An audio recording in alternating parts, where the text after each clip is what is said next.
ladies, tell me a little bit about what you do. Want me to start, Erin? Sure, absolutely, Pamela. I think you'd be the best person to talk about Baby Quest, and then I'll fill in wherever I can. Well, and I always talk about the charity for too long, so stop me if I go on too long. You'll know it's my little baby. Um, a little over 10 years ago, I had retired from being the owner of a test prep company. I knew nothing about infertility. Our younger daughter was 28, started to try to have children.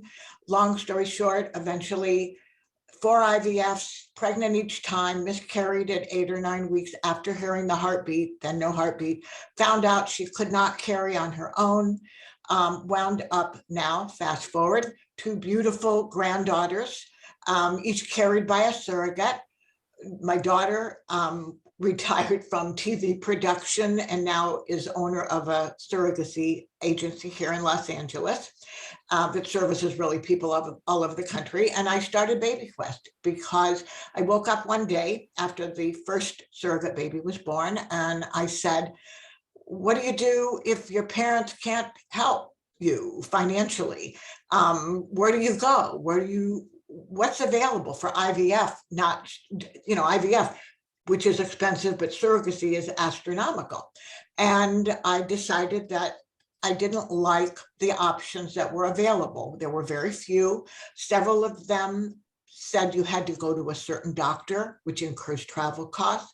Others did not accept couples who were same sex or singles, or they had to be married versus having been together for a long time. There was no diversity aspect. There were just things that were wrong. And I founded Baby Quest a little over 10 years ago. And in that time since then, we have given out over $2.35 million in cash and cash equivalents and 127 babies that we've helped produce and more to come.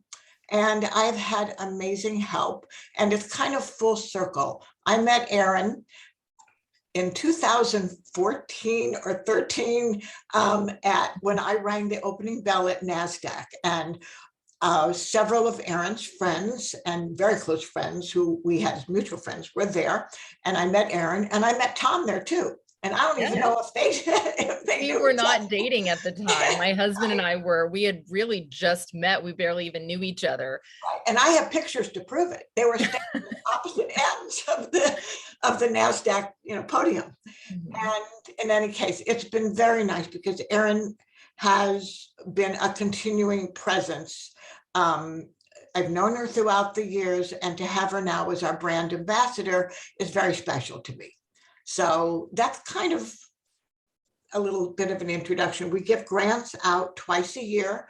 The next deadline is March 15th. And you can find information on Baby Quest on our website, which is babyquestfoundation.org. And when Pamela says that it's full circle, it really is full circle for me as well. I was an egg donor when I was in my 20s. It never occurred to me that I would ever, I remember wanting to help these people who really just were so ready to be parents and had done everything, quote, right in their lives. In fact, I still have a letter from a couple that I helped get pregnant many years ago. And they said, we thought we did everything right. We got our education, we pursued our dream careers, we waited until we found our perfect partner. And then unfortunately, at that point, it was not an option for us to be able to have children of our own. And so for me, it was really a beautiful experience to be able to help this couple, fulfill their dreams of being parents. And then when Pamela and I met, again, still, it was not even something that was in my head that perhaps this might be something in my life. Our common friends, they had a lot of hardships in trying to get pregnant, and therefore a relationship had been established with them. Pamela and I always just were drawn to one another. She has such an incredibly dynamic and magnetic personality, which is probably one of the reasons why people want to donate so much to Baby Quest, is because Pamela is the kind of person where you go, wow, I know that this is a smart, a smart woman who really is going to do some good with my donation. And there's so many organizations that you can donate to. But really, do you trust the people that are at the helm of it? And with Pamela, I've always known that, you know, my time, my donations, the efforts that I put towards Baby Quest, they're going to be put into the right places because you see the results. And it wasn't until several years later, my husband, Tom, who, as we established, we were just friends at the time whenever we met Pamela, we got married. 2 months later, I was diagnosed with breast cancer. And so we spent our first, 2 years of marriage going through treatment. And then we were given the thumbs up, go ahead and try to get pregnant. And of course, we tried just about everything that we possibly could. And ultimately, because of the effects of chemotherapy, I was just not going to be able to carry.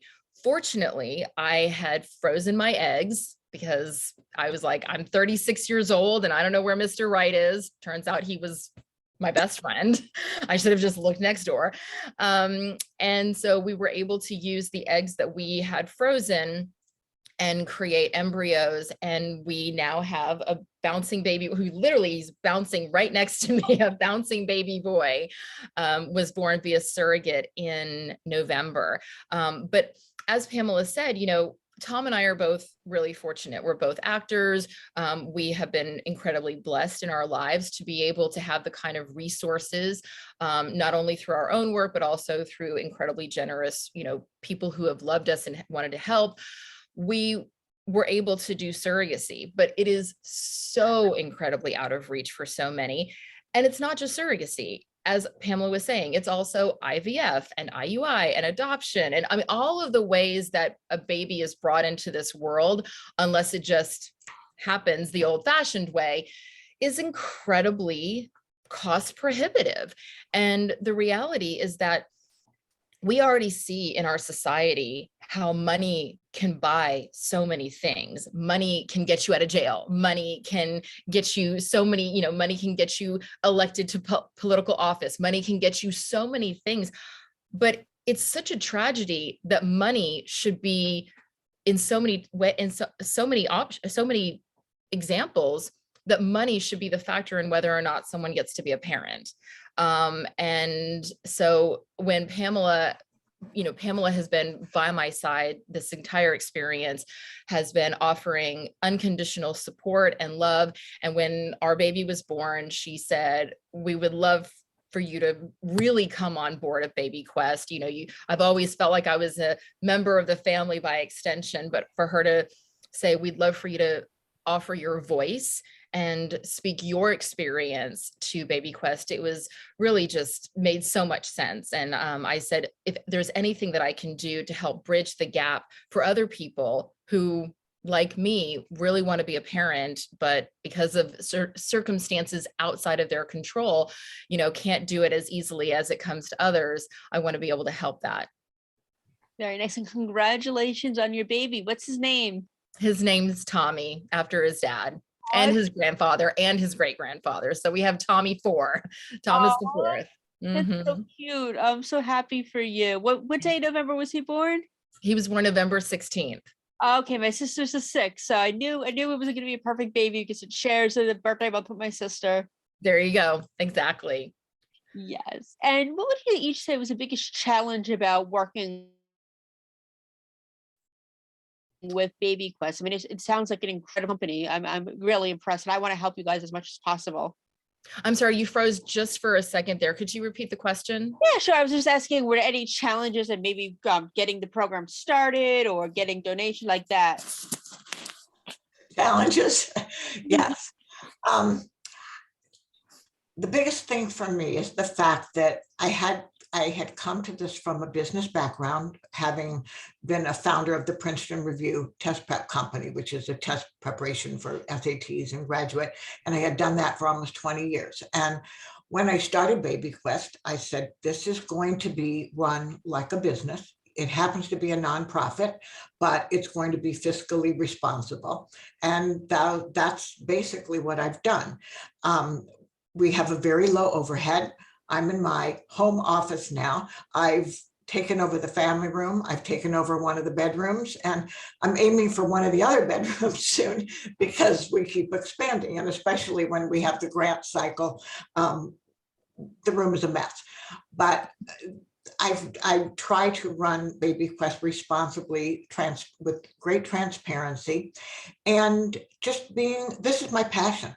I can't say enough how important it is to me to be able to allow people who have absolutely no way of proceeding with IVF to be able to do it, whether they come to us with blue collar type jobs and their salaries are very low and they could not even, they've done an IUI, never could even think about proceeding to IVF, or if they're in a different financial bracket and yet they've spent $30,000 or $40,000 of their own money and their savings are devastated now.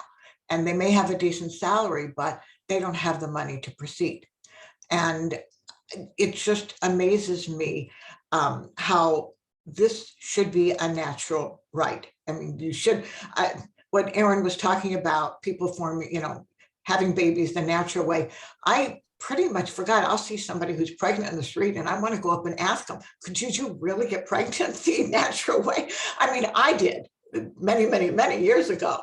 And you'd think it would translate to my daughters, but I have two daughters. The first daughter, IVF, and then a natural surprise.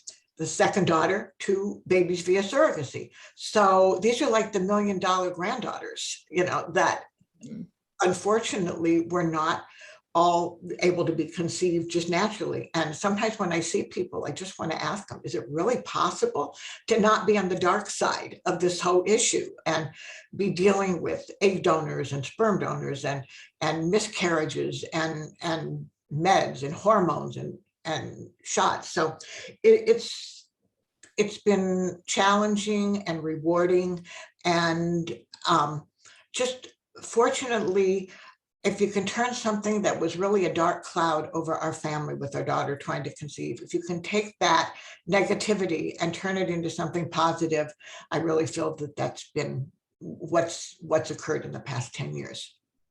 I don't know if this is something that Pamela, you've encountered, but something also has come up for me. A good friend of mine who lives in Texas, she and her husband have been having a very challenging time getting pregnant. And so IVF is something that they've been pursuing, and they've been doing IUI.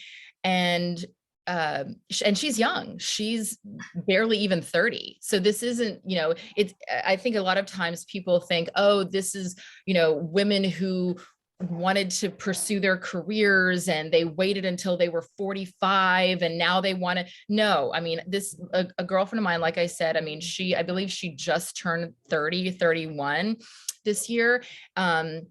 And she and her husband have been trying for years and have been having a very difficult time. And one of the things that they've encountered living in the place that they do, the area where they live, is a very religious area. And she has told me that some of the things that people have said to her, and so there's a stigma, she has been told by friends of hers that she should just accept God's will, and that clearly she is not supposed to have a baby, and that it is going against God's will for her to intervene and play God by getting IVF and IUI, and that if God wanted her to be a mother, then she would be a mother the way that God intended it. And so there's that stigma. And I don't know, Pamela, if you've run up against that, but there is that it in 2022, that very much is still alive, where, which to I've actually had people say that to me, not since I've been trying, but many years ago. I was supporting, being there for a friend who was freezing her eggs. And after I had frozen my eggs, and a friend of hers was there, and she said, well, I just don't agree with this. I don't think you should play God. And this was, of course, many years before I was diagnosed with cancer. And I said, well, does that mean that you also think that people who get cancer should just let God's will happen? Does that mean that when you get a headache, you don't take Tylenol because God clearly wanted you to have that headache? You know, and I don't want to, you know, detract and go off on a whole religious, you know, place, but I want to just establish that, you know, one of the challenges in general with the whole world of infertility is that there very much still is a stigma, whether it comes from religion, whether it comes from people who just don't understand because it happens so naturally for them, that the challenge and the heartache, the grief, the pain, the anger, all of those feelings that go with it, not even having to do with the financial end. A lot of that is just not understood by so many people. So when we're going, you know, when we go and ask, hey, you know, we'd love for you to make a donation, we'd love for you to support BabyQuest in some way, it's not just having to explain to someone why this organization itself is worthy. It's also sometimes having to educate people about infertility as a whole, which that right there is, I mean, is an entire challenge, as you know, Pamela, I'm sure, has had to educate many people many times. You know, exactly what you said. It's funny because it's interesting, because I was speaking to somebody this morning who is interested in making a donation. And one of her questions was, do people who receive grants, can they remain anonymous? And I said, no. And the reason for that is that we make anybody who applies and who receives a grant, is selected out of the many hundreds who apply. When we select our grant recipients, they each have to sign a media release. And if they did not sign it, they cannot receive a grant. Because one of the main things, I mean, obviously, our main mission is to give people money, to award grants so that people can pursue being a parent. But in doing that, we have to raise awareness of infertility. We have to show that infertility affects just as many people as so many other diseases that have pink ribbons or little symbols, or that people talk about and that are represented and have a level of understanding and respect from the community. And infertility is just as important and affects just as many people. Plus you add couples who are same-sex couples or singles who would like to be parents as well, and they need assisted reproduction. And I was explaining to the person that if somebody is, you know, we won't put somebody's last name, a recipient's last name, on an announcement or a post unless they agree to it. But they have to agree to being open and candid about their infertility, because if they're not, we're just being counterintuitive to what we're trying to do. And we're trying to raise awareness and destigmatize infertility. And you can't do that if you give money to somebody who just wants to sweep it under the carpet. And it's really been a silent epidemic in the past couple of years of so many people needing help, but yet not enough. Even states that say they mandate insurance coverage, employers can find loopholes. You don't have as many employees as you need, or you can opt out of it, or you can only do a certain amount of the fertility treatment. So it's so— Oh, my insurance didn't cover anything. In fact, I remember when I was diagnosed with cancer, and it was thankfully my gynecologist, who's also a reproductive endocrinologist, Dr. Catherine De at CMD Fertility. She was the one who froze my eggs. She was the one who sent me for my mammogram. She was the one who called me to tell me that I had cancer. And she was the one who ultimately is a huge reason why we have a baby now.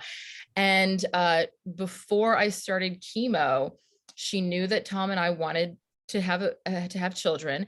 And so she had it scheduled in for me to do a round of embryo preservation prior to starting chemo.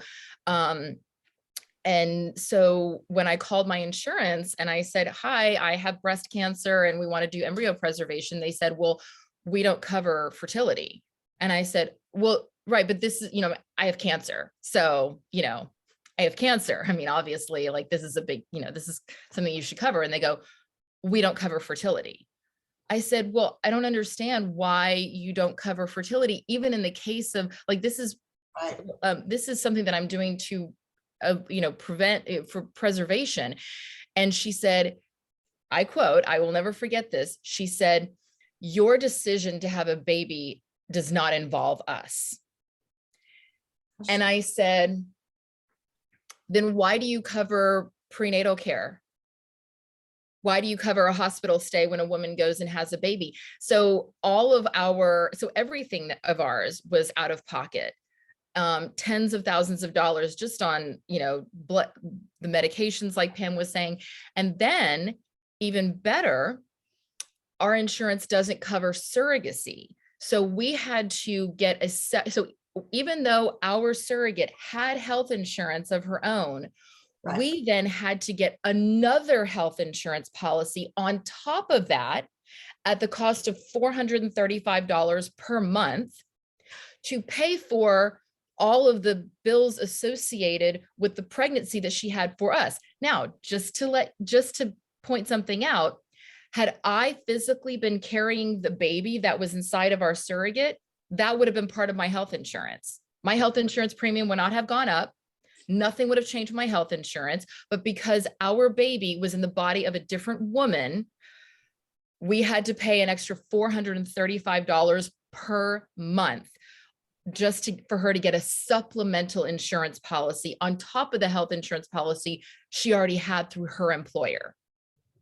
And I will tell you, even though our second surrogate granddaughter was born almost eight years ago, we were paying more than $430 a month with the particular insurance we had to get. And you often, because of the policies being weird and not exact, you often have to get the policy several months before the person even has the embryo transfer.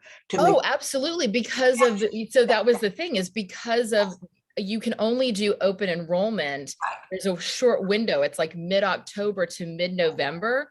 So we signed her up for open enrollment to start January 1. We didn't do the embryo transfer until April 5th. Right. So we were paying for health insurance for 4 months when she wasn't even pregnant.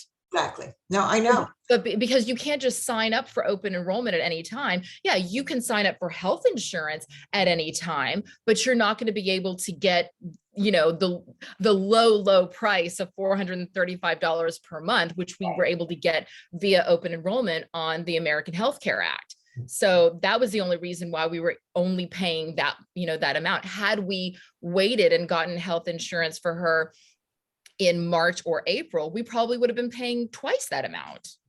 And something else that Erin said a while ago about age, chronological age, that really does not factor a lot in infertility. Our daughter was 28. Nikki was 28 at the time, and you can go a woman can go to the doctor at 25, and all of a sudden the doctor says you hardly have any follicles. You have the ovary age of somebody who's like 15 years older, and the person can be 25. So diminished ovarian reserve, which is having a low number of possible eggs to harvest, that can happen at any age. Sure, it happens more often after a woman is 35 and the egg count goes down, but it can happen with women who are in their 20s or early 30s. So it's not, infertility doesn't just happen when somebody turns 35. And one other thing that I was going to add, talking about the stigma of infertility. Male infertility counts for approximately 35 to 40% of cases that are couples that have issues. And everybody thinks, oh, well, let's check the female. Are her eggs good? Does she have endometriosis? Does she have PCOS? Are her tubes blocked? All this stuff. But the male is part of the equation too.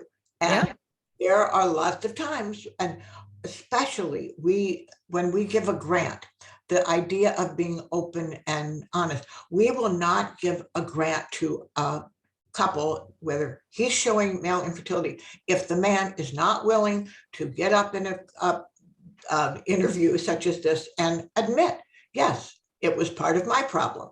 And you get some burly, gorgeous macho men who sometimes are just not going to take a grant because they don't want to admit that part of the issue was their problem. Although, we still have some great male recipients, part of the male couples or male recipients themselves, who definitely will say, yes, I take responsibility. Part of the issue, she had blocked tubes, I had sperm that didn't swim right or Well, whatever. that was part of our problem as well. I mean, I talked about how I had frozen my eggs prior to Tom and I dating. And when we did that round of embryo preservation, we didn't have a lot of luck with it because it was actually during that process of my husband getting a semen analysis for us to do embryo preservation that we actually found out that my husband at the time was 34 years old. The average 35-year-old male, healthy, should have about 40 million sperm per milliliter. Anything under 20 million is considered low fertility or infertile. His was 0.09 and with 98% abnormality, meaning that we could have tried for years and we would have never been able to get pregnant. Thankfully, it was because of that we were able to identify some underlying health issues that he had, that he was able to get treatment for, so that when I was finished with my cancer treatment, we used the eggs that were retrieved from before we were dating. I mean, it's a crazy story. We have eggs retrieved from my body before we started dating, sperm retrieved from his body 3 years into our marriage, made into an embryo in a lab in Beverly Hills, shipped to Boise, Idaho, and put in the body of a woman we'd never met. But that, Pamela really speaks truth to that, is that there is so little conversation about male infertility. And if you look at the numbers, male infertility rates have continued to go up and up and up and up. And we don't really know why.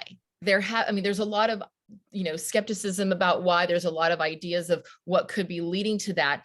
But as time progresses, we're going to see a lot more infertility issues and women going through incredibly painful and incredibly costly tests for fertility, only to find out that it's really their husbands or their male partners the entire time that are not able, that are having issues. And so we really need to, when we're talking about infertility, we really need to start, including, our partners with penises and, our sperm donating partners into the conversation. So, I'm glad Pamela, that you brought that up, because that's very true. And it is a big part of the stigma. When more men start talking about their own pain and their own problems, and the feelings that they feel of the guilt, the shame, the emasculation, all of those things that women feel on, as a woman on that side of it, that's also helping to destigmatize that. And so that's another reason why I'm so proud that Baby Quest does have, people sharing their stories. We need more people sharing those stories specifically. That's one of the important things. As I feel like this morning, as I was explaining this to this person who was inquiring about a contribution, we provide grants, obviously, and as many as we can. Before COVID, we were up to probably 12 grants twice a year. And COVID definitely put a damper on things because of donations. Our constraint is financial. How many donations do we get? And during COVID, they obviously slowed down. Definitely things are picking up now, which is wonderful. And we look forward to a really, really good March and 2022.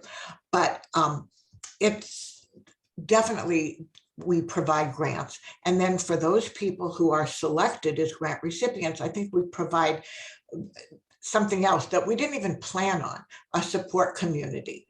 And it's for those people who do get the grants, who have a Facebook private group called Team Baby Quest, where they can exchange, like, well, I took my first shot today and I was nauseated. Anybody else feel that way? And then everybody chimes in. So it's a really great support community for happy occasions, to applaud something that happens nice for somebody, a good beta test, positive pregnancy test or delivery of a baby, or something that's not good. We had 20 eggs taken out and none of them fertilized. Has anybody ever had that? So it's just a really great support community for the recipients. And I'm just I'm just hoping that now we are getting past COVID, and it's been really difficult. One of the challenges of doing a charity in the past 2 years has been the fact that we have had no fundraisers. We had an online fundraiser about a year and a half ago, and it's so difficult. It's like wanting to touch people or hug or whatever and be present, and you can't do it. And so I am really hoping that within the next year we can go back to an in-person event, whether it be in LA or in New York or any of the other places where we have a lot of recipients and they want to organize, brewery nights or hikes or soul cycle rides or Peloton rides, whatever. And that really inspires the community and tells people more about us. So, but having this opportunity to tell our story with Erin and talk about Baby Quest is amazing. And that's what really helps, because it brings awareness so that people are aware of, well, I can go on the website and I can apply. This is not an end all situation where we don't have the money for IVF, and that means, we hit the end of the road. So between that and people saying, well, this is a good cause, they don't have a lot of overhead, they don't pay salaries, to people. So this is a good cause to donate to. So we appreciate that opportunity to spread the news around. Absolutely. And where can people donate to bring more awareness and help you guys out? Because I know I definitely want to help you guys out. Our website, babyquestfoundation.org. There are donate buttons probably on every page of that. Going onto Facebook, we have donate pages on Baby Quest Foundation on Facebook. When I talk about social media, one of our former recipients who lives in Cleveland, who has twin boys, she takes care of all of our social media, because I'm a social media dummy and I refuse to learn too much about it. So we give on her. And I know we have a huge presence on Instagram as well. I honestly don't know if you can donate on Instagram. I know you can on Facebook, and I know that you can on our website, or sending checks, whatever. I will definitely be posting about this on my site too. I'll even do an affiliated link site, and that way people can learn more about it. And I see we have a little friend joining us, Erin. I mean, like, everybody wants to be a star. So This is funny. this is Marty. So she's not the same three-legged toothless cat that was running around behind me. We have our house is a zoo. I mean, there's 4 cats, a dog, my husband, and a baby. So, if you ever stop by our house, I guarantee nothing. I might be able to give you a glass of water, but I can't guarantee you a place to sit that doesn't have an animal already sitting there, or a baby. Hey, that's my kind of lifestyle. So I love it. I love it. I just wanted to see Marty and be like, oh, I guess Marty wants to be a star now too. I love it. Exactly. I have to say, what you said really touched me, because I know several people have gone through infertility, some that went through the IVF, some that got their miracles, and it's just really sad. And the fact that you brought up that stigma, that was just really upset me. I had to almost not say anything, because I would have been nice to say on air, but Right. I want to say, how do you end that stigma? Because that stigma is definitely not okay, and it just, as a woman, it upsets me. Well, I think that a lot of times, that those stigmas, until it hits home, I think it's very difficult sometimes for people who grow up with a very specific mindset, and then all of a sudden, either it's in your backyard, or Marty, stop it. It's either, it's like I said, it's either for infertility was not something that, affected my life until it did. Right. Infertility was not something that affected Pamela's life until it did. And whether it's happening to you, a beloved family member, a friend, I think sometimes that's really when people go, oh, wait a minute, I thought I had an idea of what this was really about, and now but I didn't. And so what Pamela is doing with Baby Quest, of giving a face giving a first name and giving a voice to people who are affected and saying, hey, you know, like, yes, I'm the ambassador. So like my husband and I are on television, but you know, I am simply someone who's sharing my story. But if you look at all the recipients are people who are just, you know, like everyone else. You know, this affects people of all socioeconomic backgrounds. It affects people of all different, you know, ethnic makeups, religions, ages, it doesn't matter. So I think that seeing someone, whether it's someone that you know personally or seeing a recipient on the Baby Quest website and going, oh, wow, her story really resonates with me. You know, I think that kind of relatability is one of the things that helps reduce that stigma, which is why it's so important to have that transparency, the transparency of Baby Quest, of knowing, you know, where your money is going, who your money is helping, and how your money is helping. And that not only are you helping someone become a parent, you're also helping someone become a grandparent, helping someone become an aunt, helping someone become an uncle, a godparent. You know, you're not just helping to build one family, you're helping to build an entire community. You know, for our son, I love the idea that as he grows up, he will know that it took a village for him to get here. As I say, it doesn't just take a village to raise a child. Sometimes it takes a village to create a child too. Exactly. And that is the case with all of these Baby Quest babies. These wonderful, lucky humans are going to grow up in a world where they know, I was wanted. I was really wanted, and a lot of people came together to, you know, to make sure I was here. So there's something really magical. And that's the way that I like to sort of, maybe my own way of I don't like to put a silver lining on tragedy, or, you know, glamorize a bad situation.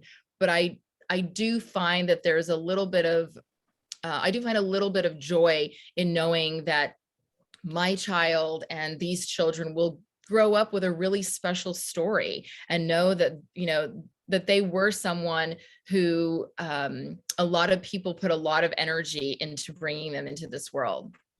And I think you can even see, if you look at bookstores now, there are books on, I have two mommies, I have two daddies, this is, you know, I was carried by somebody else. And the cutest thing, and obviously, as the child grows up, he or she develops more of an understanding of how I really came into this world. But I always remember our daughter's youngest child, who is 8 right now. Couple of years ago, my daughter has always maintained a really great relationship with both of her surrogates. And I remember we were going out for dinner, and her surrogate for the now 8-year-old came into the restaurant. We were all meeting in the restaurant, and Talia ran up to Rebecca and said, I was in your tummy. You remember me? And it was so cute. Not that she probably even understands the concept then, and certainly doesn't even now as an 8-year-old, but it's this openness of, thank goodness you were the nicest, most wonderful, heartwarming person to help my mom and dad out so that I could be, you know, that they could be parents, and my you know, and my nani and papa could be grandparents. So and you're right. When I know from the way I felt, I mean, I've had the one daughter go through 3-4 years of infertility, and the other daughter, who coincidentally at the same time of Erin, went through breast cancer. And you're a parent and you want to do everything you can to help your child. And I'm a control freak. When you can't control everything, it really is difficult. And just the fact that we can bring some hope to people. And it's not promising them a baby. We can't promise that their IVF cycle or their surrogacy is going to work. We can just promise the opportunity that they can't provide on their own, the opportunity to pursue parenthood, and just pray that it works out. But it does take a lot to put this together. And with Erin's help, we hope to even make people more aware of what we're doing. beautiful. And on that note, I want to thank you both for being on. You're both incredible, incredible women. And I'm definitely going to put your website on my affiliated link so more people can learn more about this, donate. And this is a very important cause to me. And whatever I can do to help, please just say the word and I'm happy to help you. Thank you. Thank you very much. Yeah, thank you both for being on. I appreciate you both. Yeah, thank you for having us and allowing us this platform to share the information about Baby Quest. Absolutely. And say hi to the kids for me, both of yous. Thank you. Great. All Thanks. right. Thank Bye-bye. you. Bye-bye.